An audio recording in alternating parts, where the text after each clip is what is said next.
हाबा जानायनि नेरसोन आरोना सिन्दुरा मोनसे फिसायानो जा गिदिरानो जा सिन्दुरखौ फोननांगौ गासिबो फोन बिनि थाखायनो ओमफ्राय जायफोरा फोना इसोरो तारमाने बेलेग हौवा नागिरनाय थांमानाय मोनो आरो आं जुदि नोंनि खाफालाव सिन्दुर थायोबाथाय नोंनि गोसोआ एसेब्लाबो गिलिर जागोन आरो जि आं सासे हाबा जाखानाय हौवा। Hello guys good morning blog start खालामलायबाय लोगोफोर ओमफ्राय बि साननैसोआ माने जा मोजां आरो लोगोफोर मैयाबो सान्दुंबो गैया अखाबो गैया बेफोरबायदिनो दोमैलुलु ओमफ्राय बार आरो दिनैबो बिदिनो जा मोजां आरो लोगोफोर बार ख्लो ख्लो बारगासिनो फुंनिफ्रायनो ओमफ्राय सान्दुंबो गैया अखाबो गैया आरो माने बि साननैया बिदिनो ओमफ्राय गथ'फोरनि स्कुलनि टाइमा सोलायबाय आरो लोगोफोर माने फुङावनो जादों 7:45 थांनांगौ 8टानिफ्राय क्लास नालाय ओमफ्राय 12टायाव सुट्टि जायो आरो बाबुनाबो थांबाय बियो स्कुलाव ओमफ्राय बियो थांबाय दा नानिदा आंजोंल'सै आरो बिसोर गरमाबो जाबायदि जागासिनो दंमोन ना दा दिनै दा मैयादोल'सो बाय बोथोरा माने गुरैयै दं आरो ओमफ्राय अखाबो गेजेर गेजेर ओरैनो हर अलप हादोंमोन नालाय ओमफ्राय माने दा टाइमफोरखौ माने गासै स्कुलनिफोरानो माने स्कुलनियानो माने टाइमखौ सोलायजोबना होदों गरमाबो जाबायदि गरम माने खस्थ' मोनलाय सिखायग्रा मास्टारफोरा खस्थ' मोनगोन आरो सात्रफोराबो ओमफ्राय बिनिखायनो फुङावनो खालामजोबना होदो आरो ओमफ्राय सोरबाथ' 6:30 थाङो सोरबा 7टायावनो जा गथ'फोरखौ लैहोर थांनाय नुयो आरो इखिजा बांगाल हारसा गथ'फोरा माने जानो लामाखै नुयो ओमफ्राय बिदिनो आरो दा ओमफ्राय बोथोराथ' बुंनो नांला आरो दा माब्लाबा गरम माब्लाबा गुसु बिदिनो जागासिनो आंहाबो गगा मोननानै बाय बोरैबा नांबाय दङ खर' साराम आंनाथ' बुंनो नांला लोगोफोर खर' सानाय मानायानो हामथारला आरो मा बुंबावनो खर'आनो साबाय थायो पुरा सानथाम गाहामावल'सो थायो हामनो नागिरा थेवबो आङो मुलि जाबांनायानो जाला दा नानि गोरलैनि थाखायनो ओमफ्राय गगा मोननानै गगानिबो माबा जानाय जायाखै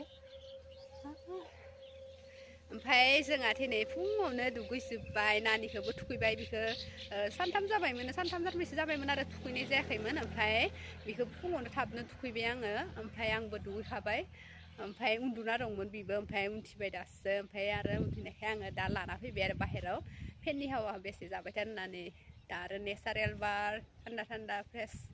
बार जाथों होननानै लाना फैबाय आरो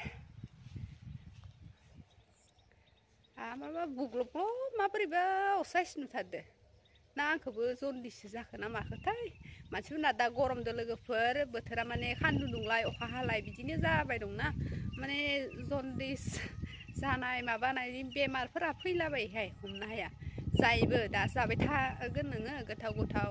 माबा माबि ओमफ्राय पात्ता मोनासै उनाव लोमजाना थानोसै आंखौबो माने खुगानि टेस्टआनो गैया जाना दं आरो लोगोफोर खुगाया गोखा मोनगासिनो दं आंनाबो दैखौ लोंनोनो हायाखै आङो खुगाया मानोबा हाख्रोख्रो मोनबाय दं ओमफ्राय देहाया सुख मोनाखै दुगैबाबो माने देहाया सिरिबिरि बोरैबा लोमजाबा बोरैबा मोनोना बेफोरबायदि मोनबाय दं आरो माने मोजांखौनो नाङाखै ओमफ्राय बिदिनो जाबाय थायो आरो मानसिनि जिउआव आरो माब्लाथो जोबनो थाङोना बेफोरो सुखु माब्लाबा दुखु बिदिनो प्रब्लेमालाय फैबायानो थायो मानसिनि लाइफआव माब्लाबाबो जोबनो थांखाया अराय सम बिदिनो थाखाबाय थायो सोरनिबा लाइफआव साननैसो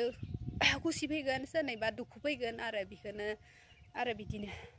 दा बेखौनो सेयार खालामलायबाय रायलायलायबाय नोंसोर ओमफ्राय आरो आं लोगोफोर दुगैखां रिस्रांसो ओंखामबो जाखांबाय दे फुंनि दावदै एवनानै जादो ओमफ्राय बुट दंमोन ओमफ्राय आरो आङो माबाबाय न' लिरना होखांबाय आङो नानि उन्दुना थानायावनो न'खौबो लिरना होबाय आरो नोंसोरनो बेखौनो खोथालायबाय आरो लोगोफोर न'खौबो लिरखांलायबाय आङो ओमफ्राय आरो असालिखौ लिरनो थाबोबाय नानिया उथिना होबायना ओमफ्राय आरो दा दसे जानानै असालिखिनिखौ लिरगोन रुमखौ लिरखांबाय दे आं लोगोफोर ओमफ्राय आरो दा संनाय खावनायथ' जाथ'वाखैनो दाहाय आरो मा संनाय जायो देखायनोसै मा जानाय जायो नायदो लोगोफोर बोथोरखौ मोजां आरो बेनिखायनो ओरै खोलो बार बारदो नै एसेबां गुसु मोजां नांदो बाबल' मा बोसो मा नागिरबाय दं लोगोफोर मेगनानो हाबसो जोबनाय होन बोरैबा मोनबाय दं माने दुरबल मोनबाय दङ देहाखौ मोजां नांथ्राखै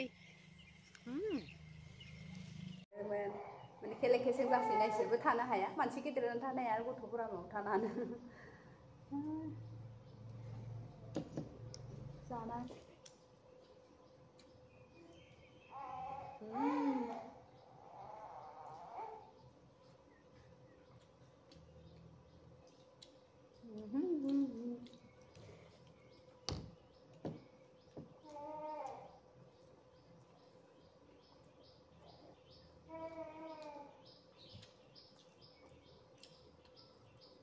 ओंखाम लायबाय लोगोफोरनो ओंखाम मोनबाय ओमफ्राय बयलारदो थास' दुदालि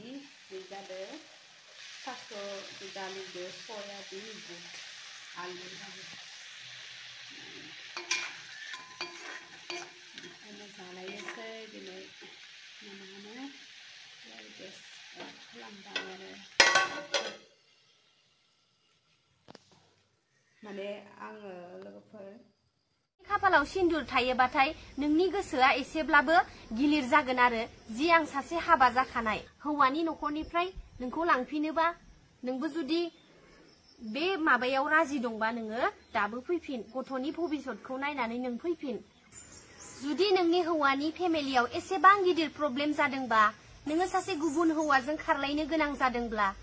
नोङो एसेबां लेथ्रा बदनामखौ लास्लायस्लाय स्कुलाव थांगोन दिनै बुंजागोन सासे बिमा गारजानाय गथ'आ बैनो होननानै मिनिगोन गथ'खौ अननाय मोननो थाखाय बेसे हालाय हाफाय जागोन गथ'आ दा जों सोरखौ मा बुंनो हौवाया खदाय गैयाबो जानो हागौ नोंहा माबा मोनसे पार्सनेल प्रब्लेमबो थानो हागौ दिनै गथ'आ मिथाइखौ सोरनाव बिदि रसमा खारनायखौ हो माने आङो एख' बुंनो सानाखैमोन आरो रसमाया आंखौ बिनानाव होनदोंमोन नालाय रसमाया दा आं आब' होननांसिगोन बिथांखौ ओमफ्राय इमान गरम गरम बोथोर दिनैसो एसे थान्दा लोगोफोर दा इदिनो इफोरबायदि गरम गरम खबर फैगोन सानाखैमोन माने खारनायाथ' खारखाबाय थायो दिसुं सोरबा सोरबा खना खनलि खारखाबायानो थायो थेवबो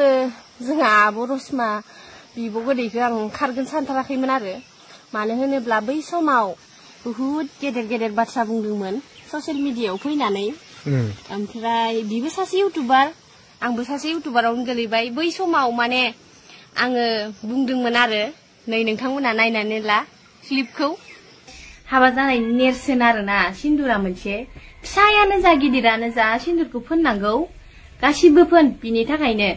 ओमफ्राय जायफोरा फोना इसोरो तारमाने बेलेग हौवा नागिरनाय थां मोनो आरो आं नुबायना लोगोफोर भिडिअखौ माने बे भिडिअआव बुंदोंमोन आङो हाबा जाखांनाय हिनजावफोरा हौवा थानानैबो गैयै बादि सिन्दुर फोनालासे टाउन सहर बेरायबाय थानायखौ नुनानै बे भिडिअखौ माने आङो एसे एन्टारटेनमेन्टनि थाखाय बुंदोंमोन आरो बे एन्टारटेनमेन्टआव बुंनाय बाथ्राखौनो आब' रसमाया आंनि क्लिपखौ लानानै माने गोबां बाथ्रा बुंदों आरो माने आङो बेजों जावलायनो सानाखैमोन गोबाङा साननो हागौ इउटुबार